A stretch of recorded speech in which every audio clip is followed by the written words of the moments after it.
ജയിക്കാൻ തന്നെയാണ് രാജീവ് ചന്ദ്രശേഖർ നിൽക്കുന്നത്. അതുകൊണ്ടാണ് നേരത്തെ പ്രഖ്യാപിച്ചത്. അദ്ദേഹത്തിന് അനുകൂലമായ കാറ്റ് അവിടെയുണ്ട്. വോട്ടുകളുടെ എണ്ണം കാണിക്കുന്നുണ്ട്. ലോക്കൽ ബോഡി ഇലക്ഷൻ തെളിയിക്കുന്നുണ്ട്. കഴിഞ്ഞ 24 ലോക്സഭാ തെരഞ്ഞെടുപ്പിൽ രാജീവ് ചന്ദ്രശേഖർ ഇവിടെ പിടിച്ച വോട്ടുകളും അദ്ദേഹത്തെ സഹായിക്കുന്നുണ്ട്. ജനങ്ങൾക്ക് അദ്ദേഹം സുപരിചിതനാണ്. അദ്ദേഹം ഒരു വികസന അജണ്ട അവിടെ വച്ചിരുന്നു, ഒരു പ്രോജക്റ്റ് വച്ചിരുന്നു, ഒക്കെ ഉണ്ട്.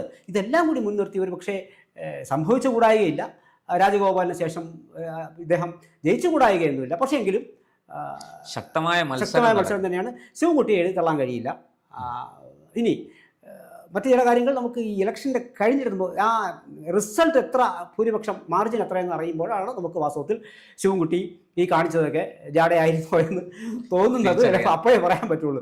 ഇല്ലെങ്കിൽ ജയിക്കാൻ തന്നെയാണ് അദ്ദേഹം മത്സരം. നമ്മൾ ഈ പറഞ്ഞ എത്രമാത്രം ആ മനുഷ്യനെ നമുക്ക് ട്രോൾ ചെയ്യാനും നിയമത്തുകാരോട് വലുതായിട്ട് ഏശാനുള്ള നമുക്ക് അന്ധമായ രാഷ്ട്രീയം വെച്ചുകൊണ്ടാണെങ്കിൽ പറയാം. പക്ഷെ അതിനപ്പുറത്തേക്ക് സാമാന്യ ബുദ്ധി വെച്ച് പറയാൻ പറ്റില്ല.